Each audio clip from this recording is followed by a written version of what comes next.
She wanted to stop me using my own water, so she put up fences around the river. But when the storm came, the water rose and went straight into her house, destroying everything. If I hadn't lived through it, I would never have believed that someone could be so cheap. I've lived in this house for years, and at the back, there's a river that's always been part of my life. I grew up there, diving in the summer, fishing from time to time, sometimes just sitting on the bank to listen to the sound of the water and forget that the world was full of crazy people. But of course, one day, this peace would have to end, because every neighborhood has that one enlightened being who thinks they can rule everything and everyone. She arrived like a hurricane. She moved into the house closest to the river and, out of nowhere, started acting like she owned it. At first, I tried to ignore it. I thought she was just another nosy neighbor who wanted to have an opinion where she shouldn't. But no. This woman has taken her prickliness to Olympic levels. First, she started with the comments. Whenever she saw me heading towards the river, she made a point of popping up out of nowhere to drop a hint. Things like, "Wow, I think it's so sad to see how some people don't know how to respect nature." Or, "I hope nobody pollutes the water, right? Because I drink it." People. The woman saw me filling one bucket to water my plants and acted as if I had dumped a ton of toxic waste into the river. But it didn't stop there. Oh no, that would be too little for a person with an ego the size of the Grand Canyon. One fine day, I woke up to the sound of hammering, and when I went to look, I almost had a heart attack. She was surrounding the river. Yes, you read that right. This enlightened soul had the audacity to have a fence erected around my river, with a gate, padlock, and everything. It was as if she had bought a private resort and was protecting herself from invaders. Only the trespasser in this case was me. The icing on the cake was the sign she put right at the entrance. Private property. No entry.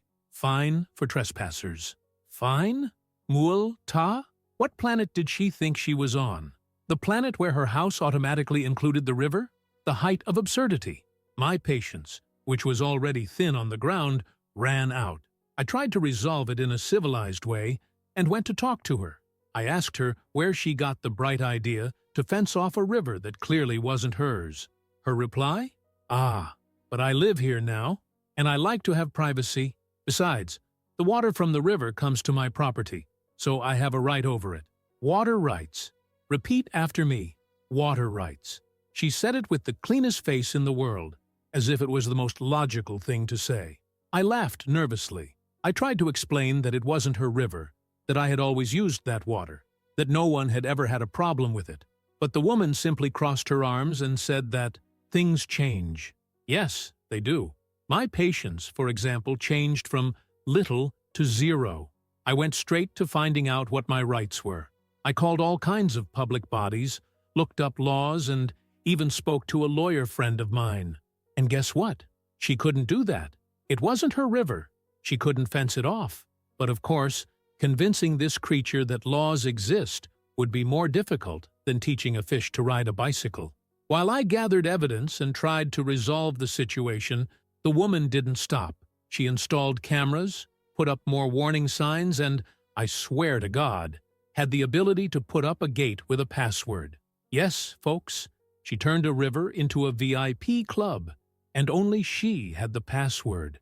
And if you think that was already the height of absurdity, wait until you hear what happened when the storm hit. Because, my friends, karma may take a while, but when it comes with gusto. If there's one thing I've learned in this life, it's that nature doesn't negotiate with human stupidity. You can try to push it, but in the end, the earth, the water, and the wind will remind you who's really in charge. And that's exactly what happened to our dear neighbor when the storm hit. But calm down. Let's go back a bit. After all the hoo-ha about the fence, the sign and the gate with a password, as if she had bought the divine right to control a river, I kept trying to resolve the situation by the right means. I called the town hall, spoke to the environmental people, consulted lawyers, did everything I could to show that she couldn't do that. But you know how these things work, right? Bureaucracy is slower than a turtle on vacation. Meanwhile, she was still there, reigning over the waters as if she were a newly promoted deity. The problem was that this woman didn't understand a little thing called the cycle of nature. You see, that river has always had its flow regulated by rainfall. In summer, it was shallow, calm, almost decorative. But in the fall and winter, when the rain came, the volume of water increased considerably. Nothing out of the ordinary, everyone knew that. It had been happening for decades. But our illustrious neighbor, on her mission to prove that she could control even the planet's humidity, decided she didn't like this little detail. What did she do? She built containment barriers. That's right. She placed stones, sandbags, and even made a sort of makeshift dam to stop the water from rising too high. Because, in her brilliant mind, if she stopped the water from flowing, the river would simply obey and stay within the limits she imposed. I saw that and thought, this is going to go so wrong. And it did. The weather forecast was already warning that a strong storm was going to hit our region. One of those that would knock down trees, flood streets, and turn any poorly planned city into a watery battlefield. But apparently, our neighbor didn't believe the weather. Or maybe she thought that her luxurious fence and her dam, made with the talent of a drunken beaver, would be enough to hold nature at bay. On the night of the storm, I was at home in my pajamas, watching TV and listening to the sound of the rain pounding on the roof. Lightning flashed across the sky, thunder rattled the windows, and I knew the river was already overflowing. Then, in the middle of the chaos, I heard the noise. It was a loud bang, a crash followed by a sound that can only be described as a lot of things being carried by the force of the water at the same time. I went to the window and saw the inevitable happening. The water from the river, which she had tried to trap with her backyard engineering, broke through all the barriers at once. And, as nature has a wonderful sense of humor, the path the water found to flow was exactly in the direction of her house. It was beautiful. The current invaded her garden as if it were collecting an old debt.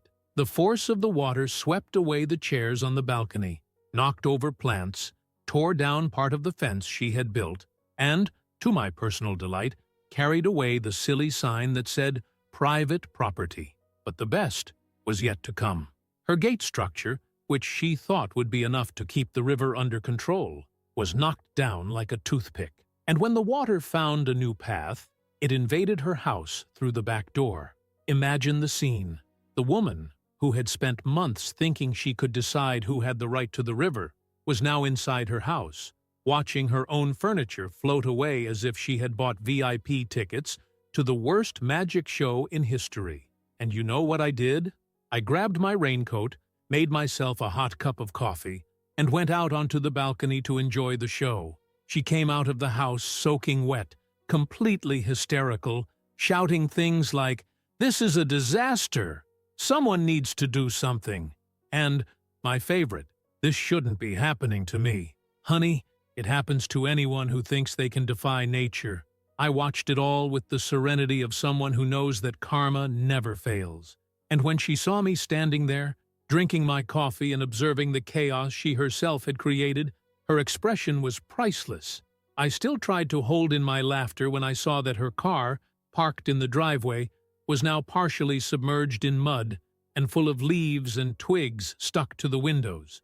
It was a wonderful finishing touch, worthy of a special episode of self-imposed disasters. I wanted to say something philosophical, an impactful sentence, maybe even a, "And now, do you want to fence the rain off too?" But in the end, I just stood there, enjoying the poetic justice happening right before my eyes. The water subsided after a few hours, but the damage had already been done. And if you think this woman has learned anything from this, just wait until the next part.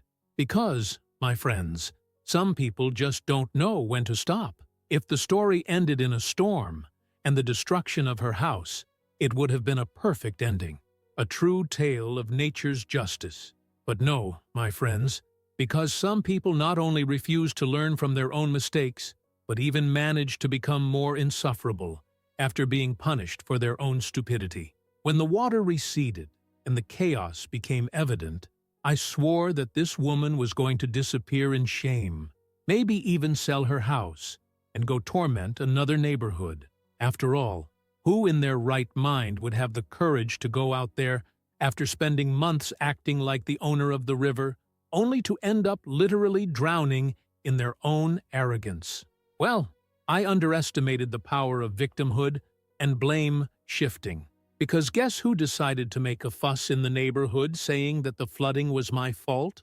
That's right. The woman who tried to fence in a river, blocked the flow of water, defied the laws of nature and lost, was now playing the victim and blaming me. And how did this creature come to this absurd conclusion? Simple. According to him, if I hadn't fought for access to the river, none of this would have happened. Yes, friends, in her mind, I should have simply accepted that she had confiscated a piece of nature for her own personal use. And because I insisted on my rights, she claimed that I pressured her so much that she felt forced to reinforce the water containment, leading to the disaster. In other words, I'm the villain for not letting her be the villain in peace. This would only be hilarious if it weren't for the fact that this woman actually tried to sue the neighborhood for negligence and omission in the face of imminent danger. Can you believe that?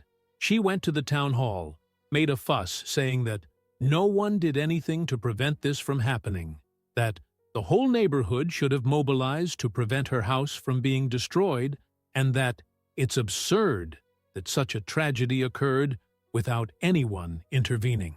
Tragedy. She called a disaster that she herself caused a tragedy. Meanwhile, I was standing there, just watching everything and thinking, did this woman hit her head during the flood?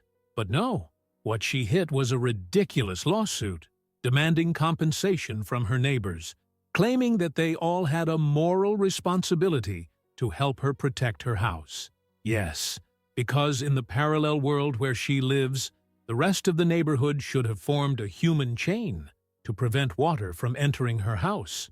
Perhaps, if we asked nicely, the river would obey and turn around. What she didn't expect was that absolutely no one would support this crazy idea. The people in the neighborhood, who had had enough of this woman's antics, not only ignored the process, but laughed in her face whenever the subject came up. The town hall staff?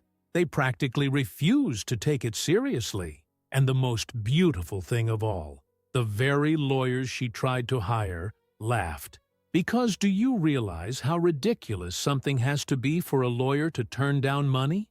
The final blow came when the insurance company refused to cover the damage to her house, claiming irresponsible alteration to the natural flow of water. In other words, not even the insurance company wanted to deal with this madness. And, oh, what a wonderful scene it was, this woman trying to reason with the insurance company. I think few things in life have been as satisfying as seeing her screaming down the phone, demanding to be heard, while the agent was probably on the other end of the line drinking coffee and thinking of an excuse to hang up on her. By now, her house was a mess. The furniture destroyed, the structure compromised, the garden looking like a post-apocalyptic swamp. And since she refused to admit that she'd done this to herself, her solution was to double down on the madness. Yes, my friends, why do you think she learned after all that? Not at all. She had another brilliant idea. And if you thought the fence, the gate, and the dam were absurd, wait until you see what this woman decided to do to solve the situation. If there's one thing I've learned throughout this whole story, it's that there are two types of people in the world: those who learn from their mistakes, and those who, when they sink, dig deeper instead of trying to get out of the mud. Our neighbor, of course, belongs to the second group, because after seeing her house turn into an aquarium of destruction, trying to blame everyone, being humiliated by the insurance company, and having her lawsuit ridiculed, any normal person would have swallowed their pride, accepted defeat, and moved on.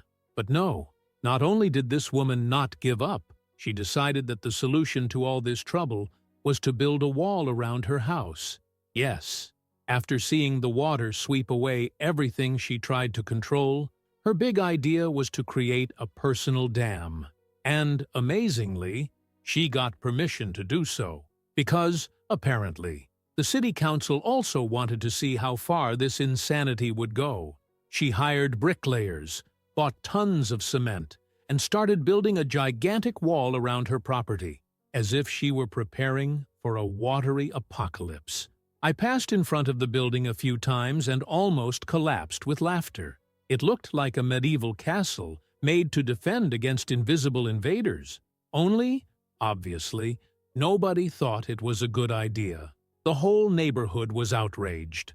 A lot of people complained that it completely ruined the aesthetics of the neighborhood, that it looked like a prison in the middle of the beautiful houses, and, above all, that it was really dangerous. Because, you see, this wall wasn't just ugly. It was a real risk. If it rained hard again, and we live in a place where this happens every year, the water would hit the wall and simply seek another path. Only this time, it wouldn't be her house. It would be the house of someone innocent. But this woman didn't care. Every time someone tried to argue, she would spout the same line. If everyone took care of their own homes, we wouldn't need to be having this conversation. It's amazing how arrogant some people can be, even after almost drowning in their own stupidity. The problem? Karma doesn't like to be challenged twice. And since lightning doesn't usually strike twice in the same place, the water decided to strike again. Yes, a few months later, another storm hit the city, and I already knew it was going to be bad when I saw the weather forecast announcing torrential rain and strong winds. This time, I prepared myself. I stocked up on food, checked my house, made sure everything was safe. Then I sat on my balcony, made myself a coffee, and waited for nature to act. And act she did. The storm was even worse than the previous one. Lightning lit up the sky, thunder shook the ground, and the rain fell as if the sky was avenging every drop that this woman had tried to stop. And then, like a movie I'd seen before, I heard the crack. I looked out of the window and saw her wall caving in. The water, which had been collecting on one side, simply burst through the barrier and came out in full force. But this time, it didn't just invade her house. The water came crashing down the street because, guess what? It blocked the natural path of the current so much that the water now had to take a new route. And the new route went straight to her car, which was parked at the end of the street. Yes, friends, this time, as well as losing her house again, this woman saw her own car swept away by the torrent like a piece of styrofoam. The car spun around, hit a lamppost, and stayed there, stuck in the mud, while the neighbors watched with the same expression as me, a mixture of shock and guilty pleasure. And the best thing? This time, nobody helped. In the first flood, the neighbors still tried to be sympathetic, offered help, tried to console. But now, after all the arrogance, nobody even bothered to offer her a dry cloth. She stood there with her arms crossed, wet, looking at the wreckage of her own stubbornness, not knowing what to do. And what about me? I just took another sip of my coffee. After all, some natural disasters deserve to be appreciated. After that, the woman finally disappeared from the neighborhood. She sold the house, or what was left of it, and disappeared. We never heard from her again. Never again did anyone try to privatize a river. Never again did anyone want to play architect of nature. And what about me? Well, I continued to go to the river whenever I wanted. No fence, no stupid signs, just me, the water, and the wonderful sound of freedom. And don't forget to comment on what you thought, and leave a like to support the channel.